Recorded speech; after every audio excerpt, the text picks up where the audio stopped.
¿Qué trabajo? ¿Qué tipo de trabajo han utilizado para hacer su Ah, exposición? bueno, el artículo menciona que era una revisión, o sea, sobre todo para evaluar cuáles eran las intervenciones. Era más como un seguimiento que se le hizo a esos 26 personas o pacientes en el transcurso de 1 a 7 años, para ver, sobre todo, ¿no? Cómo Entonces era. era un estudio de tipo longitudinal, ¿no? Sí, sobre todo para ver ¿no? Bueno, eso Claro, menciona. Doctor, ¿puedo responder la pregunta? no, le estoy preguntando a tu compañero. Cada uno va a responder a su parte. Ya, miren, la otra pregunta que te hago es, ¿por qué crees que, bueno, 26 casos como que no, ¿tú crees que es representativo 26 casos? No, doctor, ¿O es un no? No, equipo. pero es la experiencia de un centro especializado. De Sí. cierta manera aporta, no tanto podremos generalizarlo para un trabajo, digamos, de impacto, pero es un reporte de casos, un aporte que están haciendo de un centro especializado. Estos casos, ¿de dónde, qué país son? De, de Colombia, si no me equivoco. Sí, Pero ¿cómo me vas a decir si no me equivoco? A ver, ¿dónde está? A ver. sí, Caracas, mencionaban Venezuela, es de Venezuela, ¿no? A Venezuela, sí, sí, Venezuela. Es de Venezuela. Sí. 26 casos es de Venezuela, ya es de latinoamericano, podría ser algo parecido a nosotros. La localización dice 53.8, 19.2, 11.6, 7777. Mi pregunta sería, ¿por qué crees tú que la mayoría de casos se presentan en el cuello, sin 53%? Ya.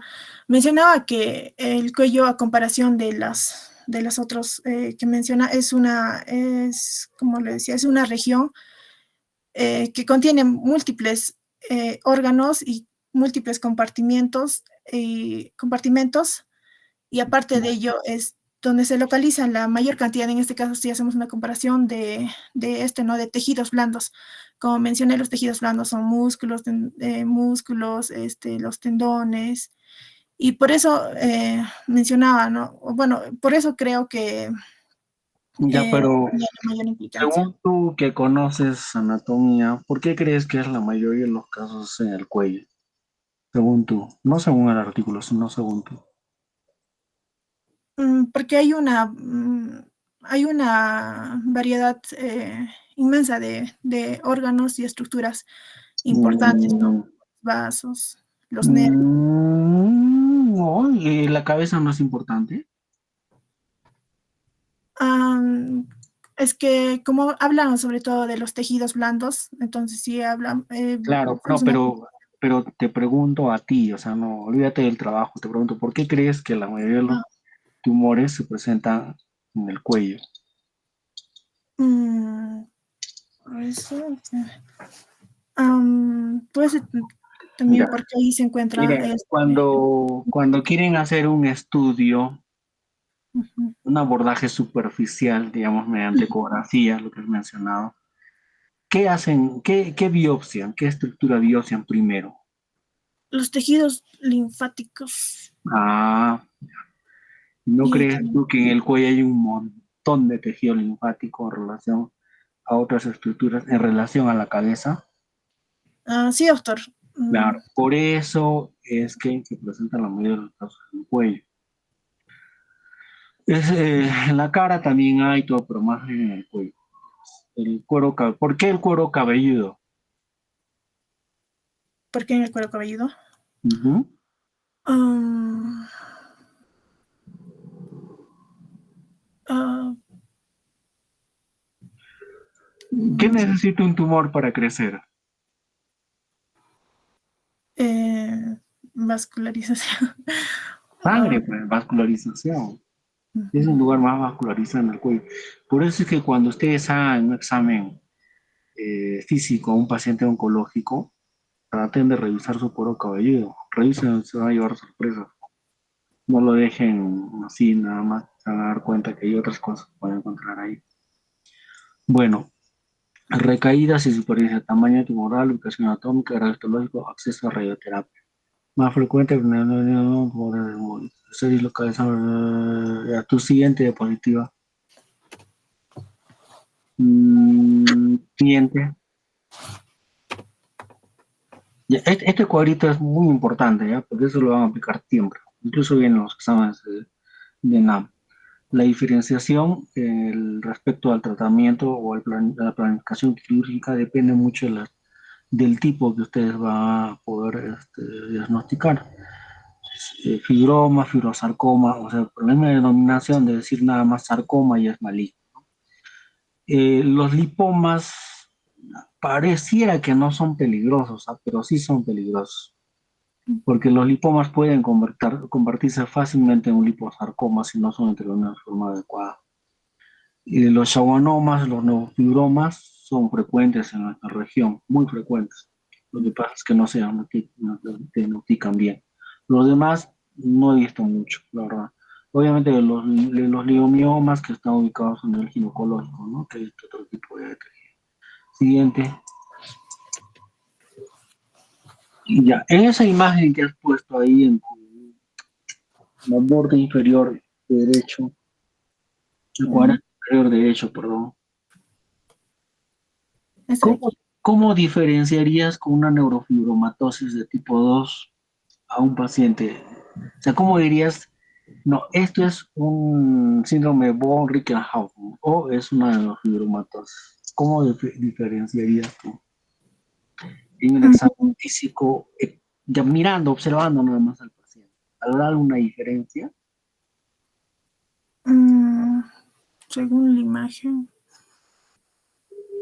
¿Cómo es la neurofibromatosis de tipo 2? Bueno, mencionaba que eran varios, eso no lo entendí. Mencionaba que eran varios. ¿Has visto alguna vez a un paciente en neurofibromatosis? No. No. Bueno, aunque no creas, hay casos en Puno. Hay casos. Y yo he conocido pacientes que han venido a emergencia, pero no por esto, sino porque tenían otras cosas. No salen de su casa, se avergüenzan de salir de casa porque están llenos de bolitas. Hay casos. La diferencia es la mancha café con chocolate. Eso es lo típico de neurofibromatosis, ¿se acuerdan? De café con chocolate, examen de residentado y examen de NAM. Sí. Eso es lo que diferencia. Si en un reporte de caso clínico dice, se encontró paciente que en la espalda, no sé, tuvo manchas café con chocolate y pequeñas protrusiones en dermis o pierna, es neurofibromatosis. Que les pregunten sobre el síndrome de von Rickenhausen, no creo, yo no he leído, es raro. Ahora, el examen físico, historia clínica físico. ¿Cuál es el dato más importante en la historia clínica que me define a mí si es maligno o es benigno? El tamaño. En el tiempo. ¿En el tiempo? Sí hubo cambios en el tamaño, lo mencionó. No, en el tiempo. ¿Cómo podría...? ¿Qué evalúas pues en la historia clínica? A ver, la historia clínica en sí, ¿qué cosa evalúa? Aparte del examen físico. Ya primero, bueno, mencionaba la edad. Pero ¿eso a qué corresponde? ¿A qué parte de una historia clínica? En la anamnesis. La anamnesis, muy importante. En la anamnesis, en relación al tiempo, o sea, a la edad, bueno, el tiempo de enfermedad, todo eso, ¿cómo podrías diferenciar si es una lesión maligna o es benigna? En relación al tiempo. ¿Será lo mismo diagnosticar un tumor en un niño, en un adolescente, en un adulto mayor? ¿Es igual? No. Menciona, bueno, en un ejemplo, por ejemplo, en los hemangiomas, en los niños, por ejemplo, bueno, mencionan que se presenta poco tiempo después de nacer, pero a medida que el niño va creciendo, desaparece. Hay otros, mencionan también otros tipos de tumores que sobre todo se presentan cuando las personas tienen más de 20 años, más de 40 años.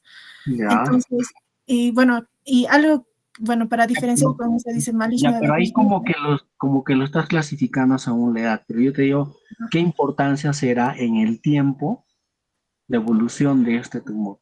No sé cuál es más frecuente a tal edad, nada, no.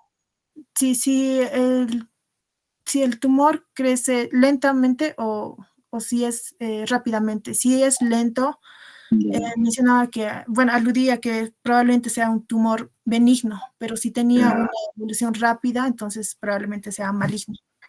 Ya. Pero en qué aspecto, en qué indicador utilizas para darte cuenta que ese tumor es benigno o es maligno? No sé si me estás entendiendo. El indicador, bueno, lo que le entiendo es la biopsia. Escúchame, mira, cuando ustedes hagan sus serums, va a venir un paciente, digamos, de 60 años y te va a decir, doctor, yo cuando tenía 10 años me detectaron un tumor maligno. ¿Le crees o no le crees? Um, bueno, le ¿Le creo, crees o no le crees? ya, sí le creo primero. No, ¿cómo? No, pues, si le han diagnosticado un tumor a los 10 años, ese paciente maligno, ese paciente ya está Ah, muerto a los 5 años. Acuérdense, el ya tiempo de sobrevida de la mayoría de los pacientes con tumores malignos, independientemente, mira, el promedio, independientemente de dónde esté ubicado, cabeza, útero, mama, en el mejor de los casos, el maligno vive hasta 5 años. En el mejor de los casos. Cuando recibe radioterapia, quimioterapia, todo lo mejor de los casos, el maligno vive 5 años. El mejor de los casos. Ya, entonces, si viene un paciente de 60 años y te dice, yo cuando tenía 10 años tenía maligno, está mintiendo, pero no tenía. Ahora, si ustedes ven un paciente a la edad de los 50 años, un tumor que se haya diagnosticado, va a depender mucho de sus características radiológicas, sus características clínicas, como estás mencionando, como estás especificando, si ese tumor es maligno o benigno. ¿Por qué? Porque si es maligno, probablemente ese tumor va a agarrar otras estructuras más, metástasis. Si es benigno, no va a haber metástasis. No, probablemente solamente se va a focalizar en un lado.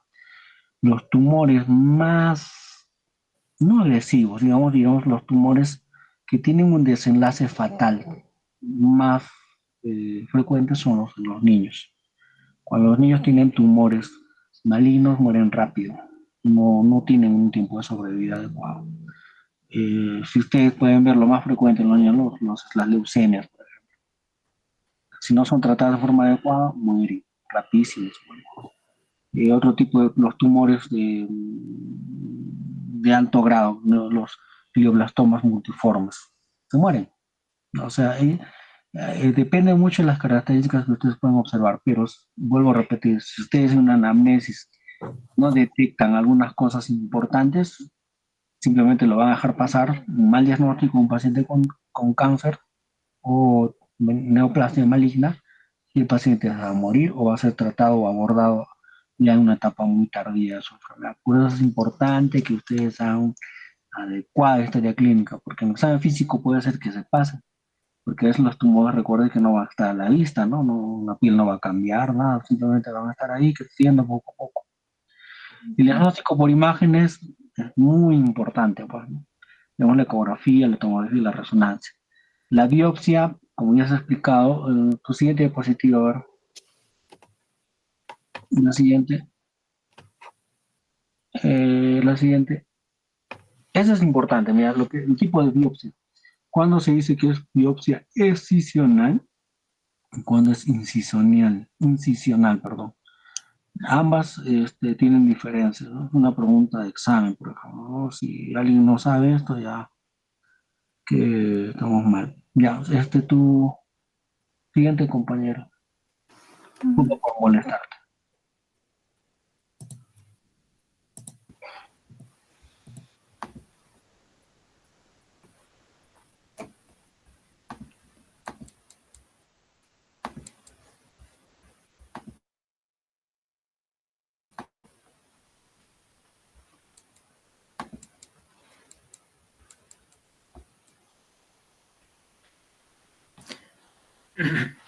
Doctor, buenas noches. ¿Se puede apreciar la pantalla?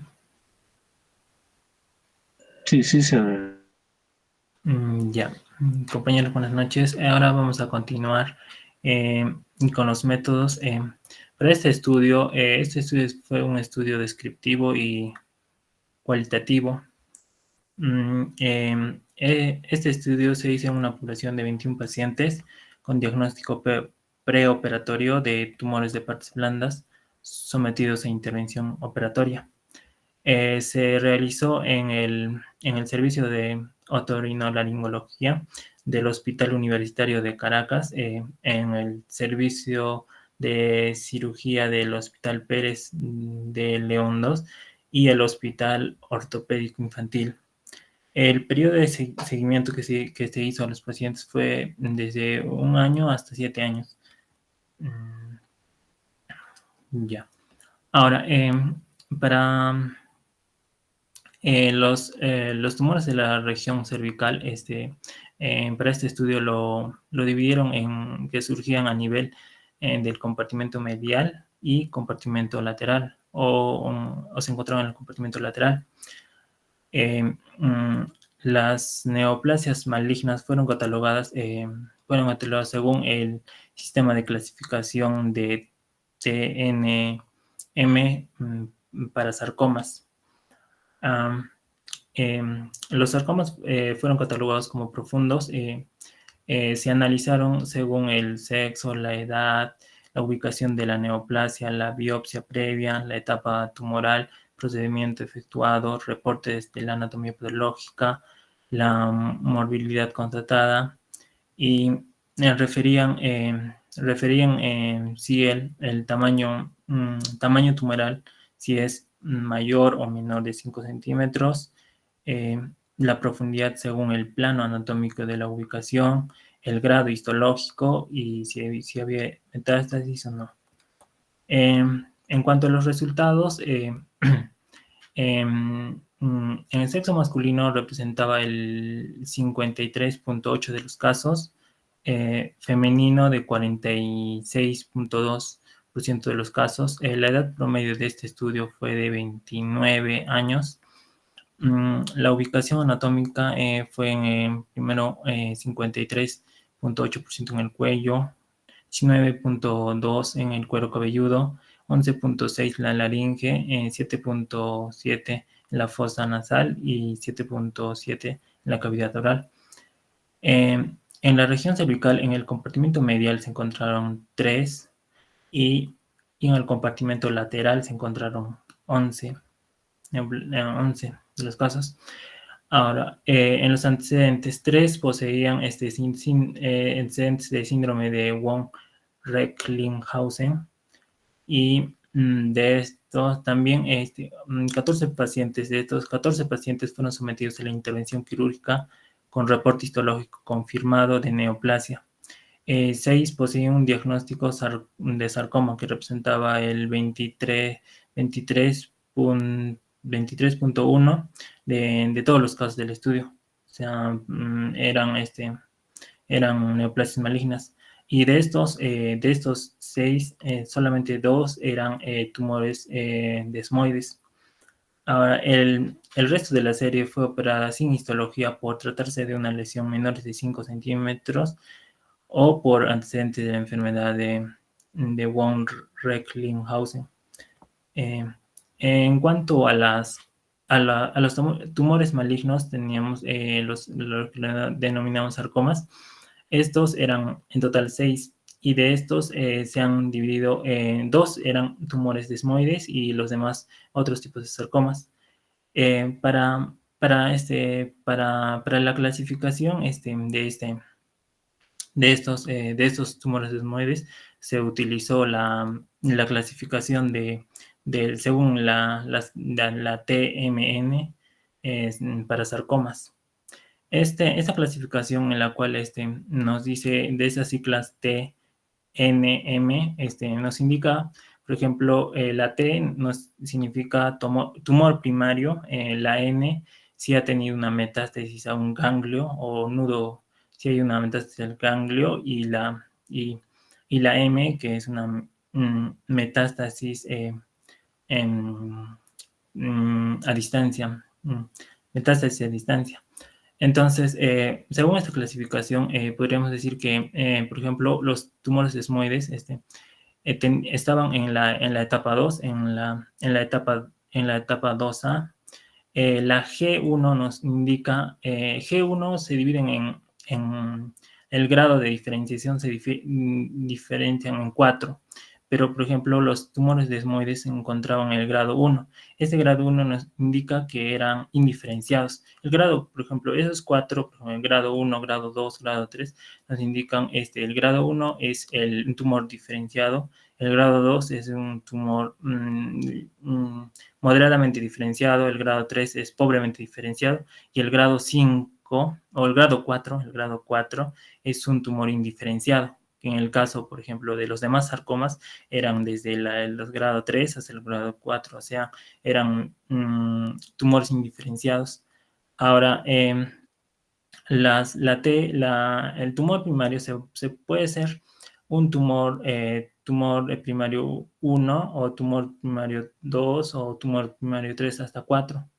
Estos nos van a indicar de acuerdo al tamaño, entonces, de acuerdo al tamaño del tumor que puede afectar, que puede estar, por ejemplo, afectando, por ejemplo, puede extenderse hasta la parte, hasta los órganos vecinos o hacia arriba, entonces, o simplemente esté en el mismo, solamente se ubique en un lugar. Y en cuanto a la N de los nódulos, puede ser una N1 o N2 o una N3. Esto va a ser de acuerdo a los ganglios afectados. Por ejemplo, si es N0, por ejemplo, en nuestra clasificación de tumores desmoides N0, entonces este tumor no va a tener afección ganglionar, no va a estar ni un ganglio afectado. Y el N1 va a haber un ganglio, digamos. En el N1 ya habría un ganglio afectado, y en el N2 puede haber bilateral, puede estar afectado a ganglios de ambos lados, y en el N3 puede estar extendido a otras zonas ganglionales más. Y la M no solamente hay dos, M0 y M1. Esto nos indica si hay una M0 nos indica no hay metástasis a distancia, y M1 nos indica si hay metástasis a distancia. Entonces, en ambas clasificaciones podemos ver que en ninguno había no hay nos indica que no hubo metástasis a distancia, y también que no había afección ganglionar en estas clasificaciones de los tumores malignos. Ahora, los procedimientos quirúrgicos que se realizaron fueron principalmente en 12 de los pacientes se realizaron las cervicotomías exploratorias con recesión amplia. En acá podemos ver, por ejemplo, una neurofibroma. Toda esta zona que vemos acá es una neurofibroma, el cual la cual afecta a las ramas del plexo braquial, a las ramas del nervio plexo braquial, y en la cual ha habido una hemorragia por una herida accidental, el cual era persistente, por la cual se ha clipado la arteria vertebral, y también una ligadura distal se hizo.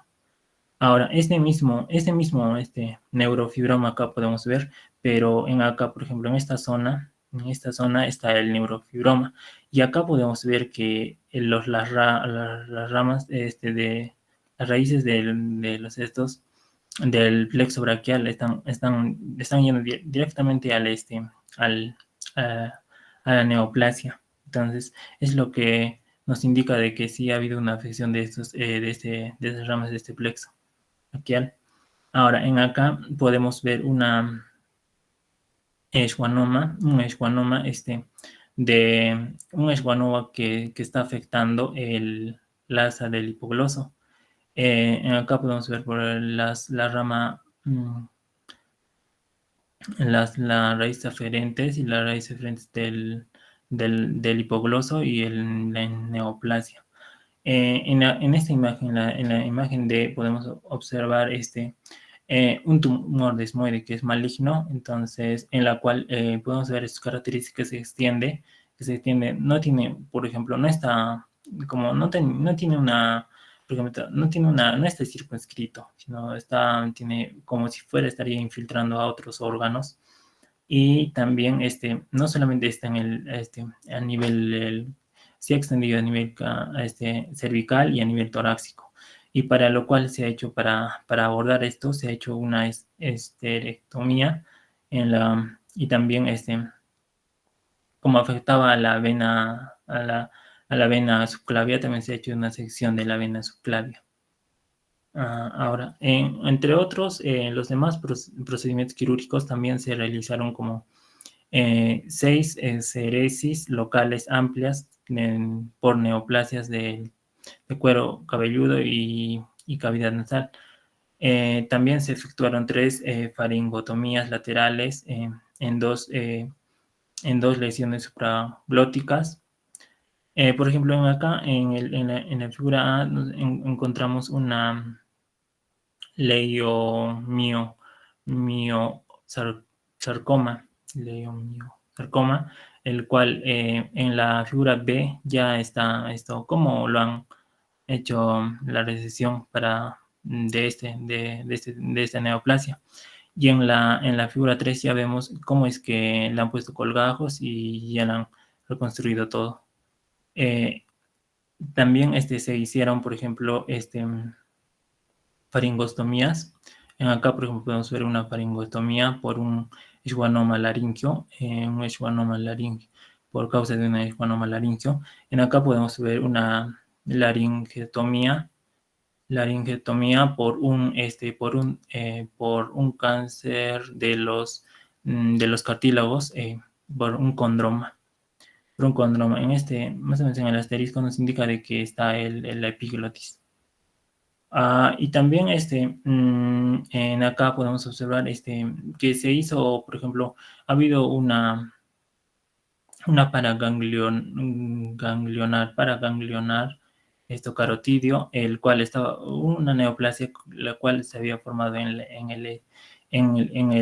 la bifurcación de las carótidas, en el cual se hizo una separación, porque esto le estaba desplazando el nervio hipoglósico y el nervio vago, estaban desplazándolo, entonces se hizo una separación.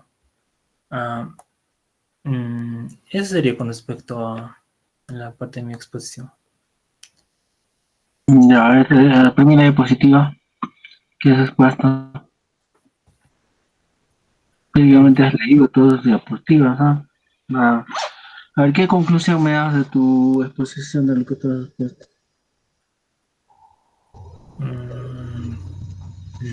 Ya. Eso de los... ¿Me escuchas? Sí, doctor, lo escucho. ¿Qué conclusión puedes llegar de lo que has expuesto, de lo que has leído? Eso, la clasificación, doctor, la clasificación de los tumores malignos, de los sarcomas. Eso del TMM, de esa clasificación, según ¿El N1 qué significa? ¿cómo? ¿El N1 qué significa? N1. N1 significa que hay una afección ganglionar, pero solamente va a ser un ganglio pequeño que va a estar afectado, solamente va a ser va a estar afectado un ganglio, pero va a ser el nódulo de este ganglio va a ser pequeño, pero va a estar afectado ya. Va a haber una metástasis de un ganglio ya. Ya. Métodos. Por una razón has puesto esta parte. Dice que es un estudio descriptivo y cualitativo. ¿A qué se refiere que sea cualitativo?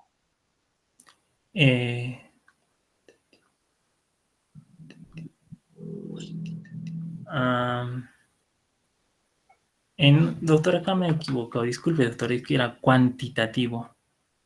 ¿Y por qué pone cualitativo? Disculpe, doctor, me confundí. Porque, por ejemplo, en este estudio, en este estudio, como es cuantitativo, entonces más o menos se cuantifica, o sea, el porcentaje, cuántos, por ejemplo, el porcentaje o en números se le se le puede, digamos, se le indica, digamos, por ejemplo, tantos encontramos a nivel del cuero cabelludo. Ya, pregunto otra vez, ¿han llevado ustedes metodología de la investigación? Sí, doctor. Ya. ¿Cuál es la diferencia entre un estudio cualitativo y cuantitativo? En un estudio cuantitativo, más o menos va a estar relacionado más o menos a cuantificar, a números, o sea, vamos a tratar de cuantificar, pero en el otro ya va a estar más que todo relacionado a tener por ejemplo, si vamos a decir mm, en cierta población, más que todo si haces estudios en ciencias sociales, algo así, en los cuales vamos a tratar, digamos, de obtener opiniones, por ejemplo. Entonces, opiniones así, entonces, tantos así. Vamos a tratar de ver, digamos, ideas, algo así. Y, o sea, no vamos a tratar de cuantificar.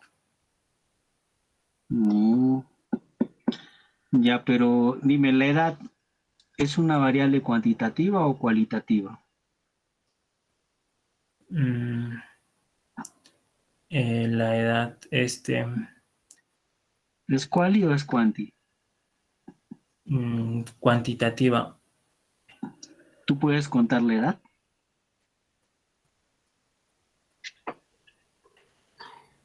Mm, no, es cualitativa, doctor. ¿Cómo va a ser cualitativa? Tú solita te estás enredando. ¿El sexo es cualitativo o es cuantitativo? Mm, Ya, muchachos. Si uno no entiende estas cosas, ¿cómo leemos en todos los artículos? ¿Cómo hacemos la interpretación? Entonces, para empezar, es descriptivo porque solamente está describiendo qué cantidades, qué porcentajes de tumores están operando, cuántos, 26 casos, y en relación a esos 26 está sacando una frecuencia, un porcentaje. Es cuantitativo, ¿por qué es cuantitativo? eh, ¿Por qué es cuantitativo? eh, es porque utiliza números, cifras para describir los valores, los resultados obtenidos. Para describir, podríamos hablar de descripción, pues es cuantitativo. ¿Por qué? Porque es fácil de cuantificar los datos que ellos están expresando. Ellos no están valorando la calidad de vida del paciente, no están valorando aspectos cualitativos, como no están relacionando directamente a alguna variable cuantitativa como calidad de vida, satisfacción o algo que no necesariamente tiene que medirse. Pero podría calificar como un quali porque tiene solo 26 casos, no tiene más. ¿No representativo? No creo. Y en este trabajo no creo que el p-value no creo que hayan agarrado, hayan ubicado. Por eso es que no pueden hacer otro radio, no pueden hacer un riesgo relativo, nada, porque son 26 casos muy poquito. Es eminentemente descriptivo, es un trabajo que solamente está describiendo cuántos casos han operado en un hospital y qué fueron los más frecuentes, nada más. No sé cómo han escogido este artículo. Segunda, exposición de otorrinolaringos de población 26 pacientes con diagnóstico preoperatorio de puertos blandos sometidos preoperatorios. Con diagnóstico de preoperatorio. Seguimiento 1 a 7 años. Siguiente diapositiva.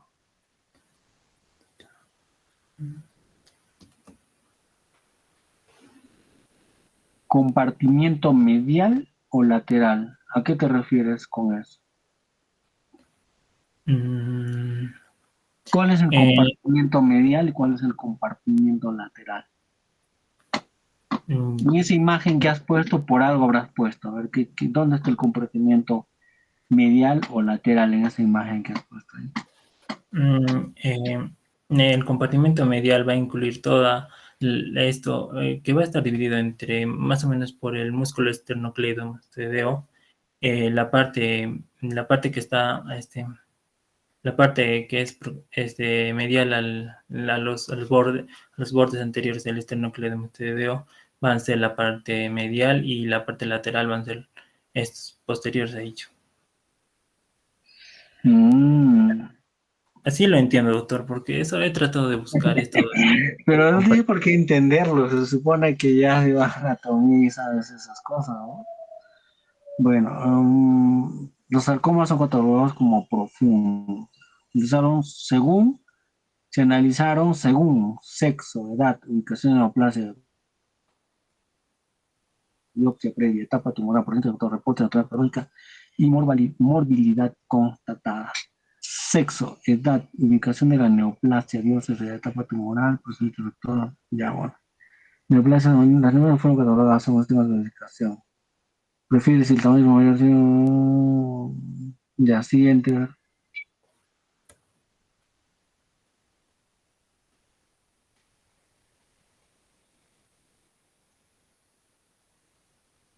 Eh, 6 poseían diagnóstico. La pregunta que te hago es, ¿un tumor desmoide es maligno o es benigno? Maligno. Maligno, ¿estás seguro? Desmoide, sí, doctor. Es lo que... Ya, a ver, busca ahorita Google, pon tumor desmoide, pon. mm, Busca ahorita.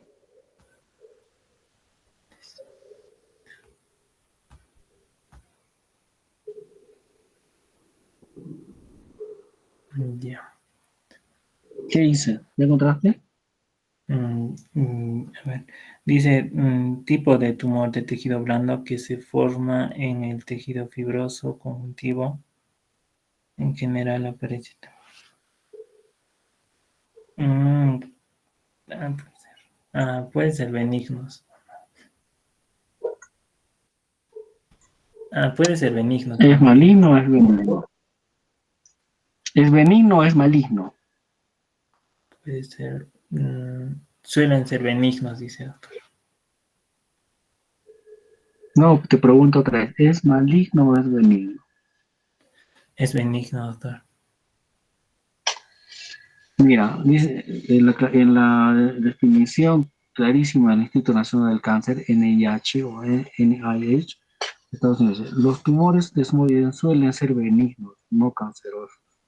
El detalle es que su comportamiento es agresivo. ¿No? Si lo operas, vuelve a salir. Lo operas, vuelve a salir. Lo vuelve a salir. Tiene un comportamiento agresivo.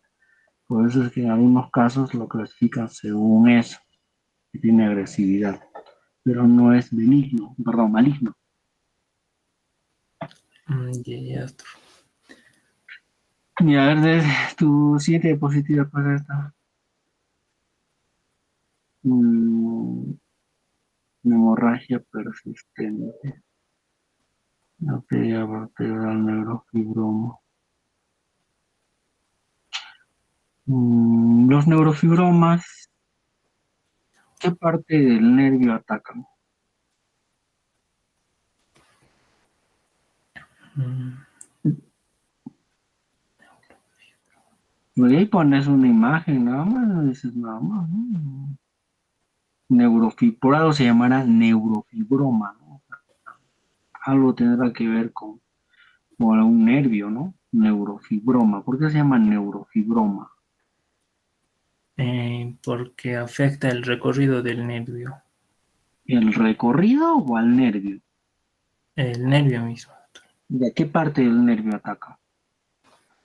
Mm, Cuando estamos hablando de nervio acá, ¿a qué nos referimos específicamente? ¿A una neurona?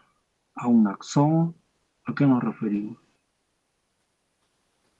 mm, ¿A un sistema nervioso periférico o un sistema nervioso central? un sistema periférico. ¿Por qué? Eh, mm, es por donde se va a hacer, se va a transmitir como raíces, por donde se va a transmitir Mm, al, ya, el neurofibroma, ¿qué ataca? Los nódulos de Rambier, la mielina. ¿Qué parte ataca de la estructura nerviosa? Las dendritas, no sé, ¿qué parte agarra? mm, va a afectar a nivel del axón. Nivel de... los nódulos que han un recorrido del axón que se van a encontrar. ¿A nivel de qué? De la Eh, sustancia. ¿Qué sustancia? de la sustancia mm, blanca. La sustancia blanca. Ujú. ¿Hay sustancia blanca en los medios periféricos?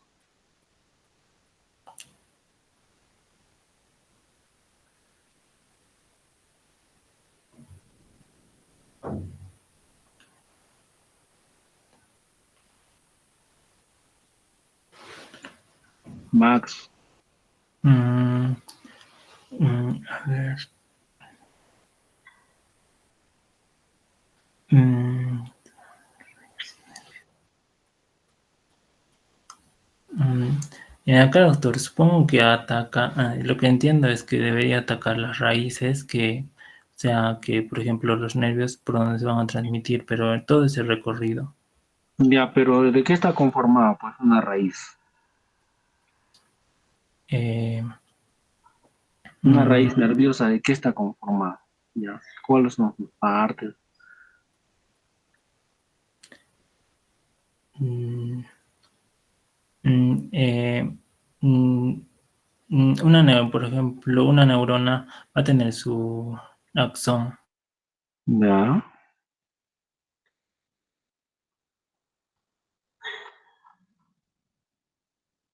pero este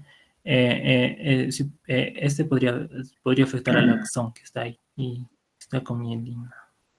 Mm, Bueno, para empezar, los nervios periféricos, la diferencia con el nivel central es que eh, las funciones mentales superiores no se van a procesar, pues, los nervios que están en la mano, en el pie, en el tórax, en el cuello, es en el cerebro, ¿no? ¿Dónde hay la mayor cantidad de neuronas? En el cerebro. Todos los demás son axones. Las zonas son vías periféricas de comunicación. Están protegidas, ¿por qué? Por mielina.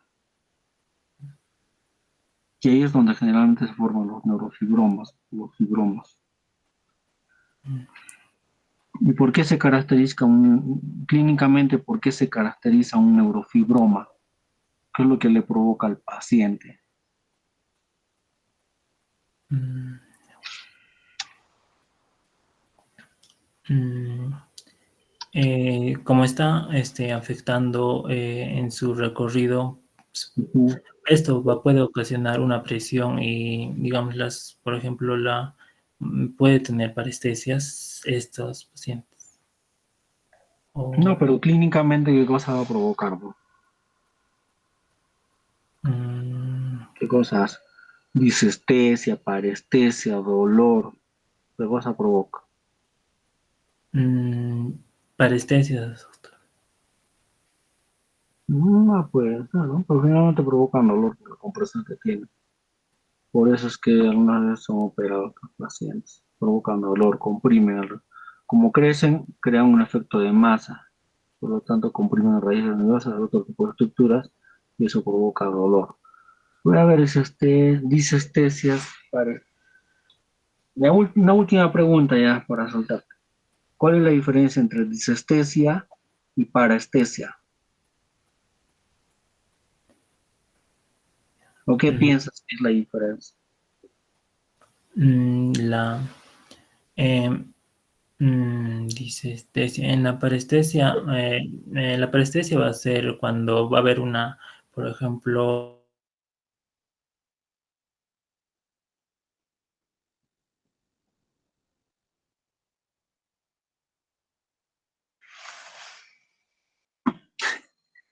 Pide ahí a tus compañeros, bueno.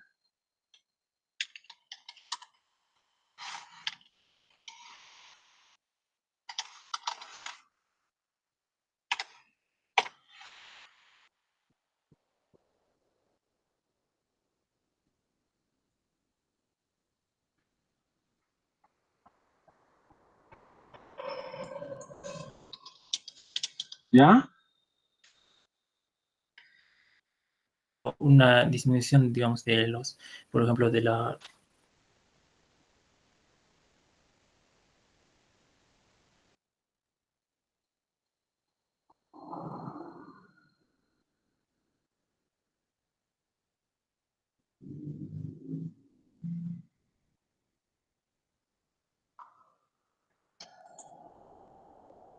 Max,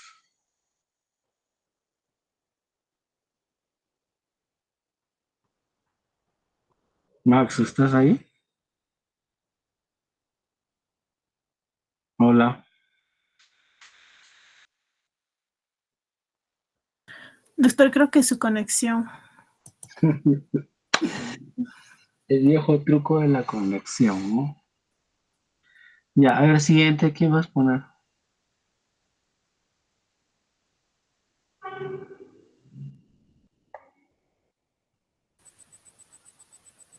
Ya, miren, para darle un poco para responder, ¿ya?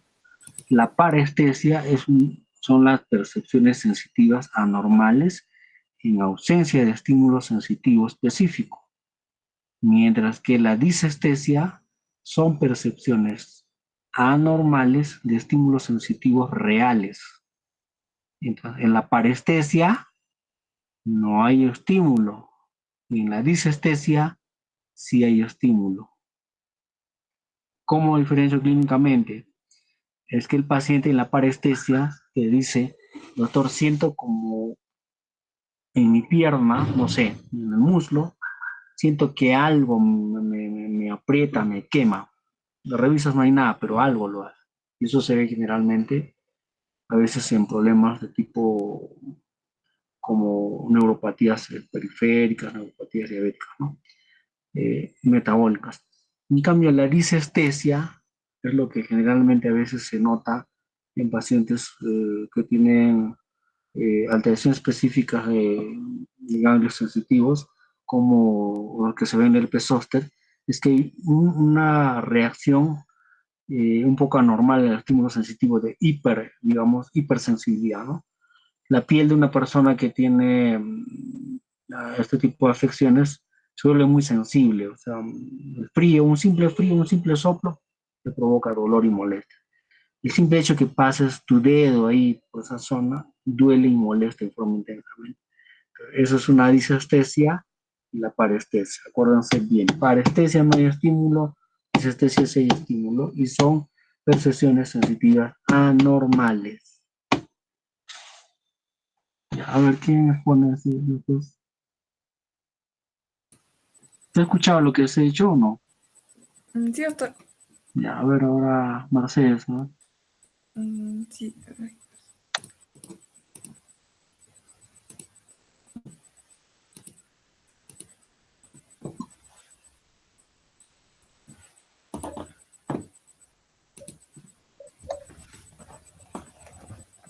Ya. Doctor, buenas noches, compañeros, buenas noches. Bueno, voy a continuar con la exposición del día de hoy. Bueno, veamos ahora en este estudio se realizaron diferentes tipos de incisiones para las cervicotomías exploradas. Entre las más comunes están las incisiones transversas, las oblicuas, en palo de hockey, que es esta de acá, la imagen que dice B, y la incisión con extensión al tórax. Y bueno, la incisión que se debe realizar o que se va a realizar en este tipo de cirugías va a depender del tamaño, de la ubicación y de las estructuras que el tumor tenga a su alrededor.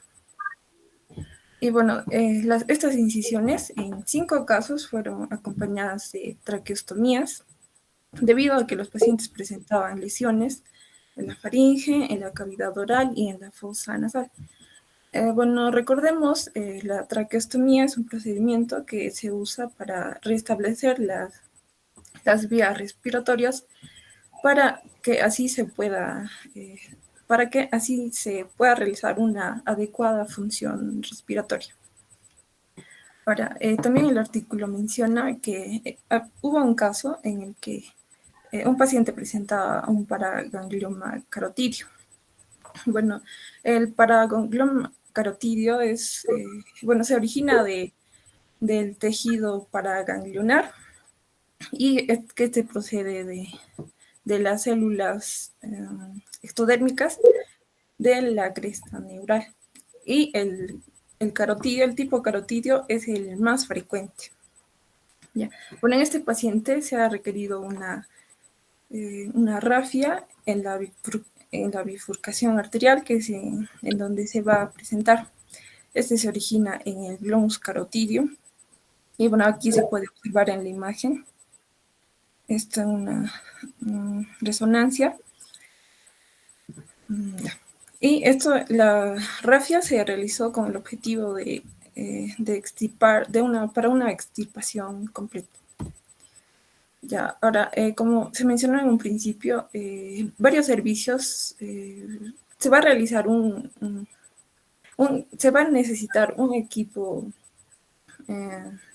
multidisciplinario para realizar estas operaciones.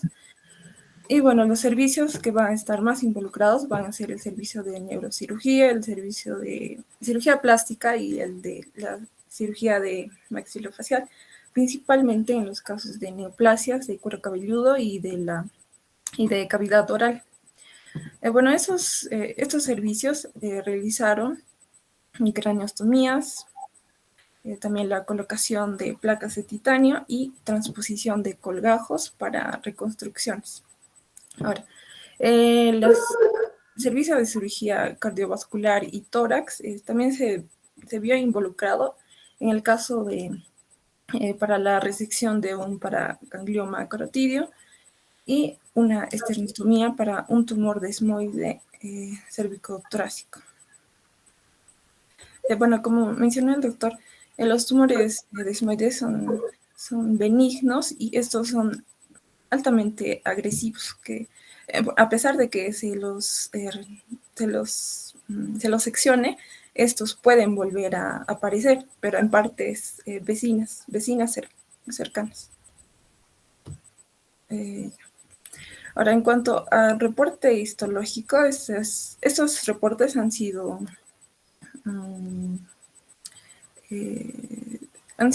definitivos. En este reporte mencionaba que las neoplasias benignas de tejido nervioso fueron las más frecuentes y estas se localizaban en todas partes, a excepción de la cavidad oral. Los schwannomas en un 38.4%, los neuromas en 3.1%. Estas neoplasias de tejido nervioso van a estar seguidas de los tumores desmoides con 7.7%.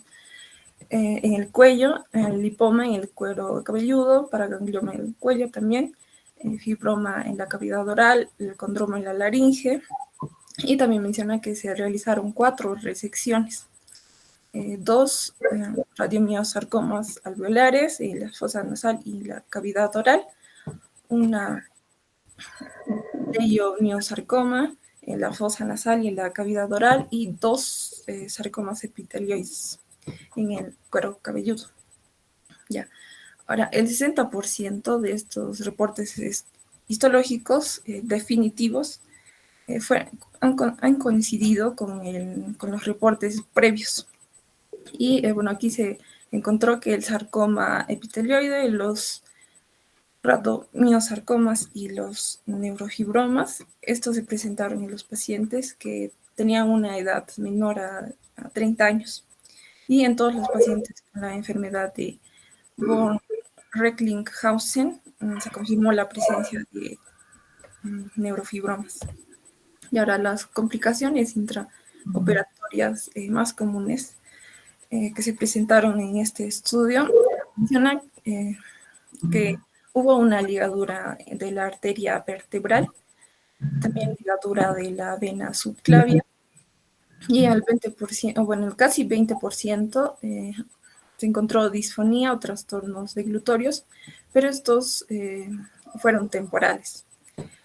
También en 11.6% la debilidad se encontró, bueno, los pacientes presentaron debilidades en el miembro superior, y disfonía permanente. En caso de los pacientes que tenía un neurofibroma vagal. Ahora, bueno, por último, las recaídas y supervivencia, ¿no?, de estos pacientes estudiados. Bueno, en este estudio, en los pacientes que presentaban sarcomas no desmoides, se les indicó radioterapia y quimioterapia posoperatoria como como un tratamiento adyuvante. Por bueno, radioterapia y quimioterapia fue de manera intermitente. El 30.7% presentaron recaída local, 3 neoplasias neurógenas de compartimiento lateral y 3 sarcomas a excepción de un tumor desmoide. Y bueno, en 4 pacientes se ha requerido uno o más procedimientos de rescate. Y por último, en los pacientes que presentaban sarcoma no desmoides y un mesomenoma nasal, fallecieron por infiltración al sistema nervioso central o por metástasis pulmonares. Y bueno, también menciona en el artículo que un paciente no llegó a ser intervenido porque los familiares se negaron a la intervención. Y bueno, eso sería todo por mi parte, doctor. ¿Y qué concluye esta exposición? Mm, Conclusión.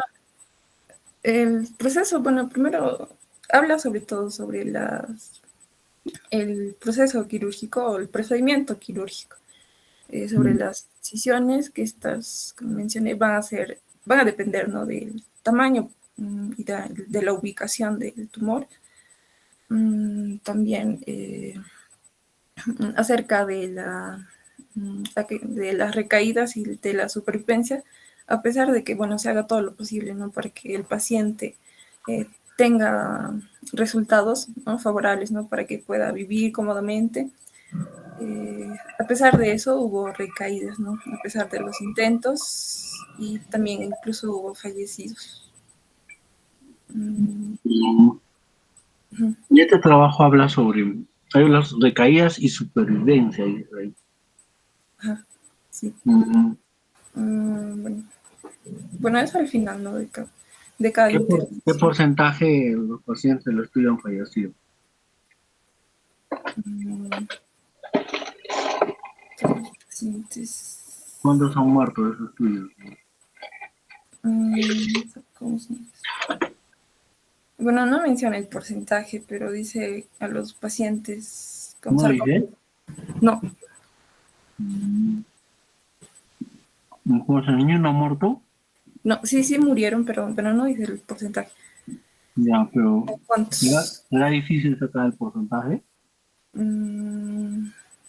No. ¿Cuántos han muerto? A ver. No sé si no dices.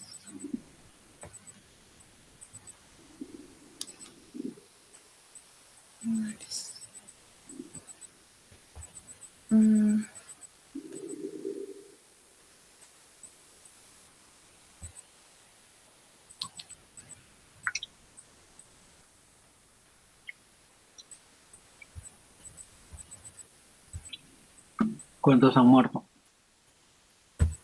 No sé. No, todavía no saqué el porcentaje. ¿Mm?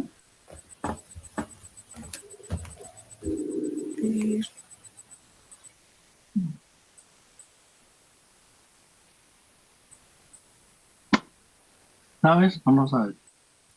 No, doctor. Bueno, estoy No sacando el sabes. porcentaje. No han leído. Ustedes han dividido el trabajo y han leído lo que les toca. No han leído nada más. ¿Has leído todo el trabajo o no? Bueno, hasta mi parte. Lo que te toca no has leído. No, hasta mi parte. A ver, el trabajo tiene 12 páginas en total. La primera página no sirve. La última página es correspondencia. La penúltima página básicamente es bibliografía. Pues ha tenido solamente 9 páginas, o 8 creo. ¿Cuántos son ustedes? ¿5? 4. 4. O sea, a una página cada uno más o menos.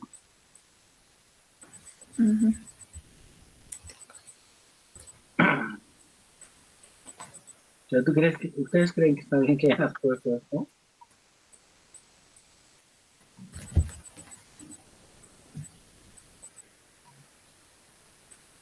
Sí, no más falta exponer. Mismo. Ya ha terminado todo. No, falta uno. A ver.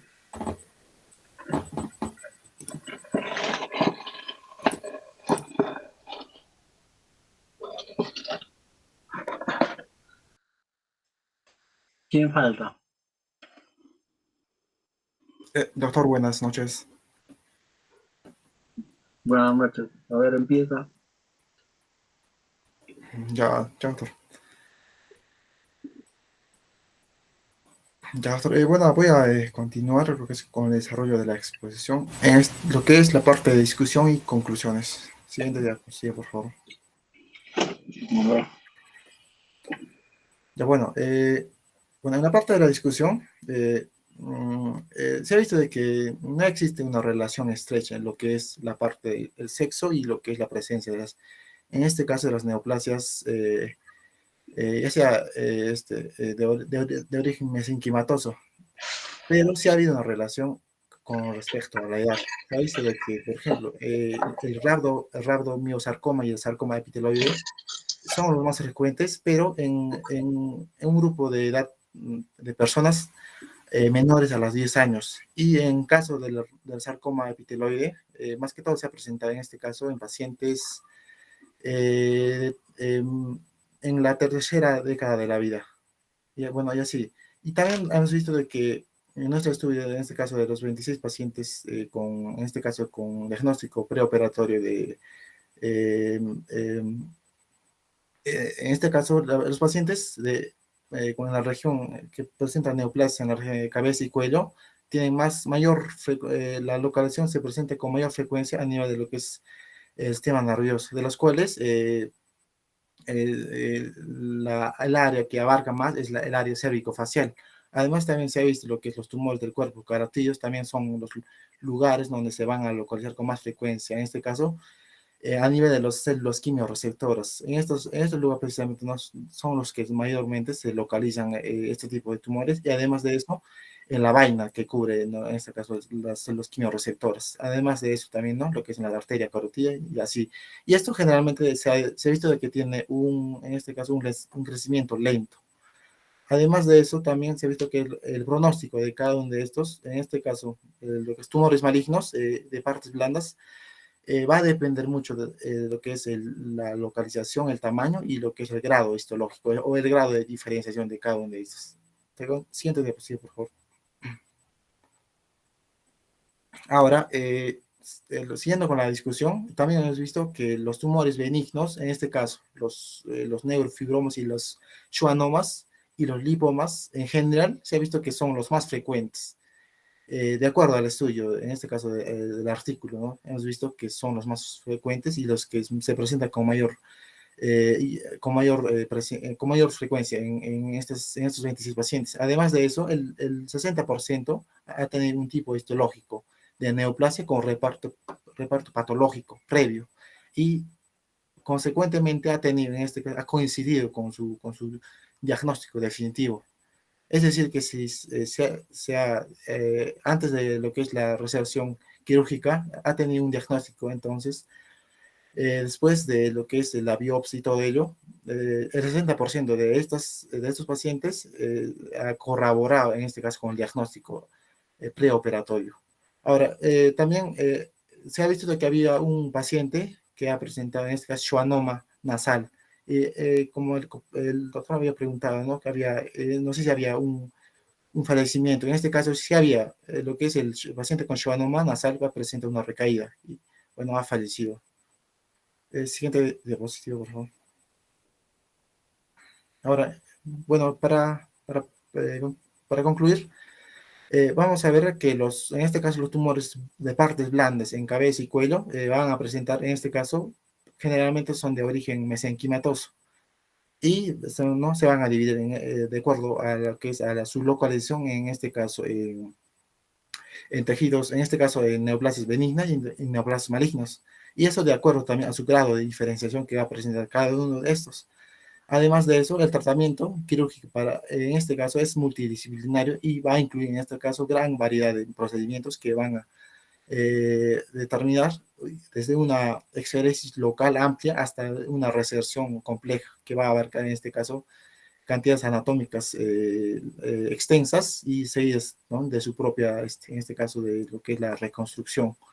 Y bueno, para culminar, lo que es el tamaño tumoral también va a determinar lo que es importante en este caso en la presencia de las neoplasias, ya sea lo que es el grado histológico, el acceso, lo que es a la radioterapia y también lo que es la determinación, la presencia o no, lo que es las recaídas locales y también lo que es la supervivencia, en este caso, a las variedades neoplasias que se han presentado, más que todo en este caso neoplasias malignas. Doctor, eso viene a ser toda la presentación, doctor. A ver, quiero ver la parte de discusión.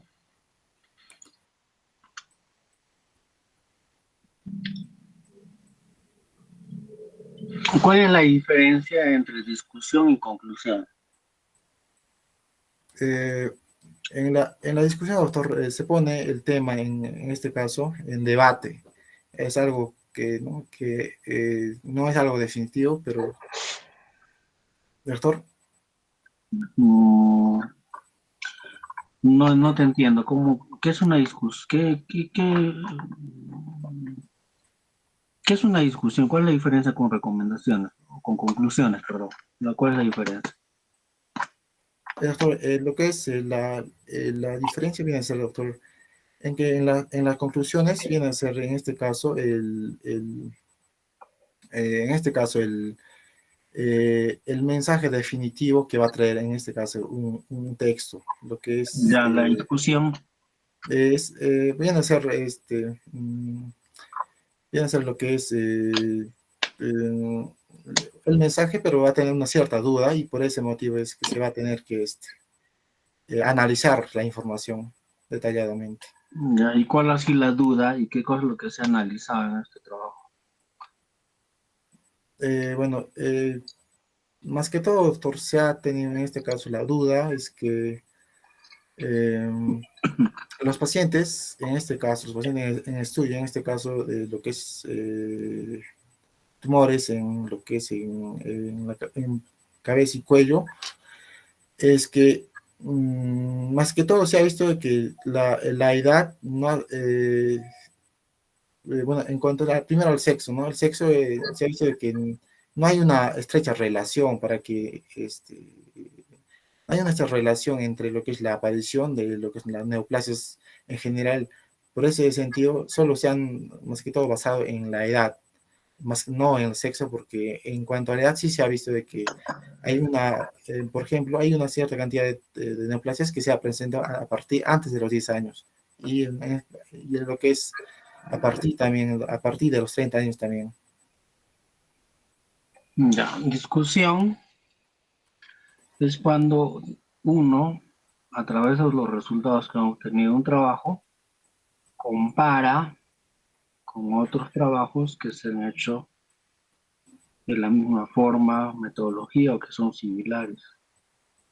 Es decir, si yo he encontrado, por ejemplo, 16% de pacientes que tenían tumores, no sé, en la vaina carotidia, pero en otro trabajo encontraron que son 10%, hay diferencia. Entonces la discusión plantea la diferencia. O si también puede confirmar de cierta manera la similitud con otro trabajo. Eso es discusión.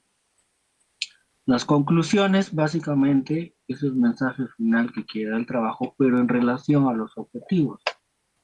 Por eso es que cuando ustedes hagan su proyecto, tesis, el título, la pregunta del problema, los objetivos, la hipótesis, la conclusión y las recomendaciones, hasta incluso las discusiones, deben ser lo mismo. No pueden ser, no pueden variar ninguno de ellos. ¿Cuál ha sido el objetivo de este trabajo, ya para terminar? ¿Por qué lo han hecho? ¿Cuál ha sido el objetivo de los autores? ¿Qué cosa querían demostrar? Considerando de que es un caso muy pobre, 26 casos, discúlpenme, pero no se puede generalizar, no sirve para nada. ¿Cuál ha sido? Doctor, el objetivo ha sido más que todo analizar el procedimiento quirúrgico que se ha realizado en estos pacientes con neoplasias. Analizar el procedimiento quirúrgico. Sí, doctor. ¿Y de qué manera han analizado el procedimiento quirúrgico? Más que todo, lo que es el tipo de procedimiento, las complicaciones que podría Ya, ocasionar pero cada uno a de qué le estos. llamas analizar? A ver, la palabra analizar, ¿qué comprendes por analizar? Eh, mm, Observar detalladamente lo que es cada uno de esos. Observar detalladamente. Entonces el trabajo ha sido cualitativo, no observado detalladamente. Es doctor descriptivo, doctor. El objetivo de este trabajo, aunque no lo menciona ahí, es poder conocer la frecuencia de las patologías que se presentan en cabeza y cuello, es decir, dónde es más frecuente. No podemos hablar de prevalencia acá, ni incidencia, es otra cosa. Simplemente la frecuencia. 15% en cabeza, 30 y tantos por ciento en el cuello y en otras áreas. Está describiendo nada más. No está analizando. ¿Por qué? Bueno, a mi entender no está analizando porque de cierta manera los datos son muy pobres, son 26. ¿Cuántos así varones y mujeres? No dicen. No está, Doctor, no, no especifica, doctor, pero hay una mayor cantidad de varones, doctor. pero no dicen.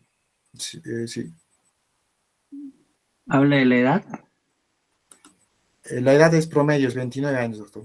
No, pero dice que, no sé, los que tuvieron tumores malignos tenían 30 años, los benignos 15 años. No, no, doctor. Entonces no es analítico, po. Solo es descriptivo, un trabajo meramente descriptivo. Bueno, eso es a la crítica a lo que ustedes tienen que, o lo que ustedes tienen que aprender para hacer sus trabajos, ¿no? De preferencia, los siguientes grupos que van a exponer, por favor, agarren revisiones, si es mejor revisiones sistemáticas, no reporte de casos, porque es muy pobre la información. Si se han dado cuenta los expositores, hay muchas preguntas con las cuales uno las puede revolcar, porque no da mucha información en el trabajo. Este trabajo es meramente descriptivo. No estoy diciendo que sea malo, por si acaso, porque es la experiencia de un centro, de un hospital. Pero 26 casitos es muy poquito, considerando de que los tumores de partes blandas en cabeza y cuello son varios y que no son raros. Si fueran raros, bueno, se puede considerar, ¿no? Pero no son raros. 26 casos es una experiencia nada más de un hospital. Ya. ¿Ustedes han hecho semiología de forma presencial o virtual? De forma presencial, doctor. Presencial. Sí, doctor. Ya, ¿en dónde han hecho? ¿En el MINSA o en Salud? En ambos, doctor. Y han visto, en esa salud han hecho semiología. ¿Con quién han llevado semiología? Hemos llegado con un lado que es la doctora Liz. Con la otra Luna han llevado semiología, pero sí han sido... Doctora Liz Cáceres.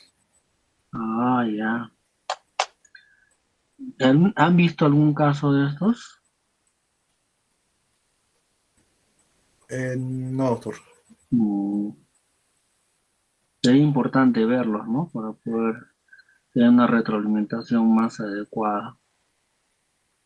Bueno, ya. Es todo. Son las 9:48, faltan 12 minutos para que que tendré que hacer las 10. La próxima clase la podemos hacer cualquier día, no hay problema. No estoy muy ocupado, si es en la tarde, mejor.